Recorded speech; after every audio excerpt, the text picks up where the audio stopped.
What's up guys, Kizzlekicks here and welcome back to this FIFA 16 Crystal Palace career mode. Now last episode was a successful one. You saw us pick up 3 points at Liberty Stadium at a crucial time of the season and also secure our place in another cup final, beating Norwich at Wembley to reach the FA Cup final. So now it's back to Premier League action. We're looking to sneak into a top 4 position. Don't forget the aim at the start of the season was to secure a top 5 place, so let's not get ahead of ourselves, but the way the season's panned out, we are heading for top 4, or at least we're still in the running. It's in our own hands. However, standing in our way today is Manchester City, and look at that lineup. Europe's best striker at the moment, you could argue, Robert Lewandowski, is starting up front for them, so this is going to be a tough one. You can see Jesus Navas almost threads the ball through and creates an opportunity. The ball falls back eventually to Wilfred Bonner, who hits one from distance, comes back off the post, but first to react for Manchester City is Kevin De Bruyne. He beat Eric Dyer, I believe, to the ball, and we are off to the worst possible start. It's around 5 minutes gone, and we find ourselves one down, which against City at any point in the game, it's going to be difficult, but when you're one down, it's going to be almost impossible. But we're looking to get straight back level. You can see Wilfred Zaha starting this one on the right-hand side. Good move, cuts inside, and it's a decent save from Joe Hart to turn the ball behind. And Kabay whips in the corner, Hart punches it away. Only as far as that man Coquelin, who has a decent effort, not bad technique, but the ball unfortunately could not find its way on target. But Zaha was definitely our main outlet in this first half. You can see him on the ball again. Some good footwork, gets him into the area, goes past his man, but no real end product, which has been the case with him far too much this season, and that's why he's lost out his right midfield spot to Video. But half-time, 1-0 down, all is not lost. We're just 45 minutes, a good 45 minutes, and we can certainly get something out of this game, but it's going to be tough. You can see Sterling here getting the ball across. It's a terrible clearance from Kabay. The ball eventually back to De Bruyne after some nice link-up play. His effort cannons back off the crossbar, and then Lewandowski with the rebound header could not force it on target. Very fortunate not to be 2 goals down, and you get the feeling that if City grab a second, that would be too much for us. But double change, danger man Video, who's been in form, along with Daily Sinkgraven, who's also been in good form in the latter few games, coming on, and it's nearly Sinkgraven who makes the impact. You can see he doesn't quite get the shot away cleanly. Some decent defending from City, but Vestergaard wins the header, heads it down to Grimaldo. We continue to come forward here. Vardy lays it off. It's Bellerin getting involved now. Video, who has a shot, trying to catch Joe Hart out at his near post, but it was a decent save to turn the ball behind. And we're now deep into stoppage time. There weren't many chances in this game. You've got to credit Balassi here for not giving up on the loose ball. We're going to get one final chance, you feel. Grimaldo turns his man, lays the ball inside to Sinkgraven, the substitute, who hits it first time, straight into the top corner. No chance for Joe Hart, and we have managed to salvage a point from this game, you feel, as long as there's going to be no more late drama. But an absolutely outstanding finish on his stronger left foot, of course, hitting the ball first time into that roof of the net, and we get away from with that game with a point. And you have to say a draw probably was a fair result. Neither of us really did enough to win the game, despite Kevin De Bruyne hitting the woodwork in the second half. We did have the lion's share of the ball, but now facing a team up the other end of the table, we travel to Watford. You can see Igalo starting up front. In real life, he's been a bit of a danger man this season, scored a few goals and become their all-time Premier League leading goal scorer.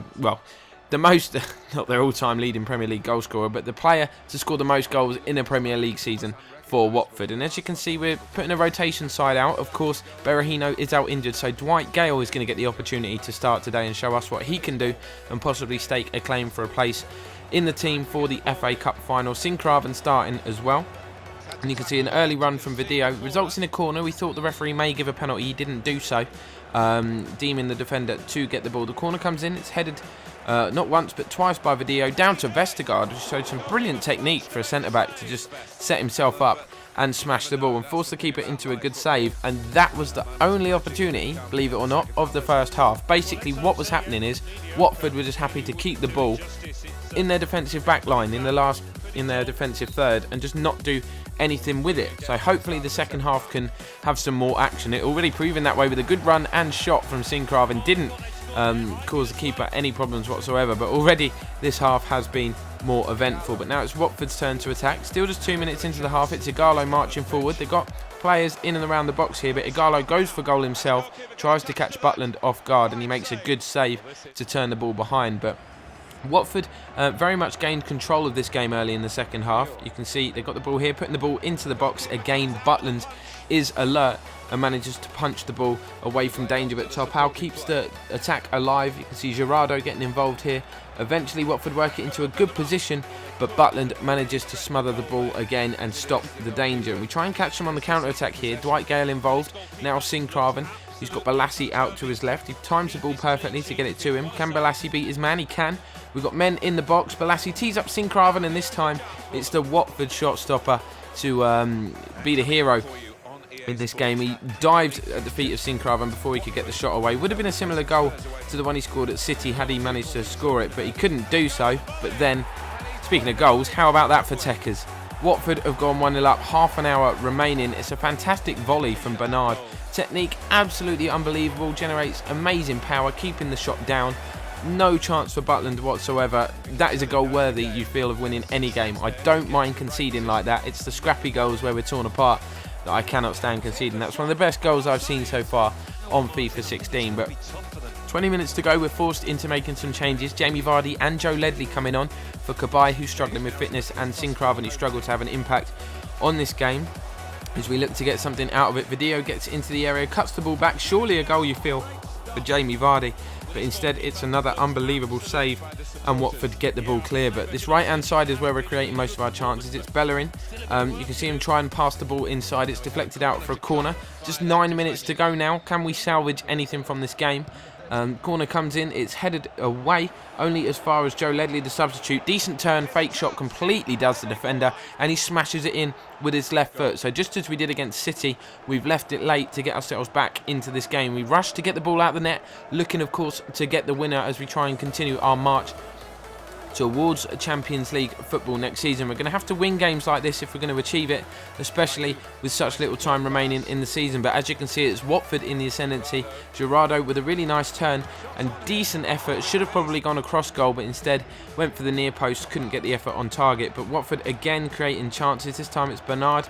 Ball eventually falls to Topal, but the shot was straight at Butland. He looks to launch a counter-attack, but nothing comes of it. And again, we find ourselves drawing, having gone behind earlier on in the game. We've had to salvage a point late on. Not the result we were looking for from that game. The draw against City, we don't mind, but Watford, as you can see down in 16th, we expected to take all three from that game. But we're still in with a shout. Just 3 Premier League games remaining now, and we are 2 points behind Arsenal in 5th. But now 4 points behind Manchester United, who occupy 4th spot. Sunderland, QPR and Sheffield Wednesday in the bottom 3. They've got time running out for them to save themselves. It's going to be interesting both at the top and at the bottom. City atop, 2 points ahead of second place Chelsea. Everton pretty much look to have secured 4th place. They've got a 7-point lead over Arsenal, who are 5th. But time well and truly running out for us. If we are to achieve our ambitions, we need to get more wins. But that'll bring this one to a close, guys. Thanks for watching. Drop a like and subscribe, and we'll see you soon.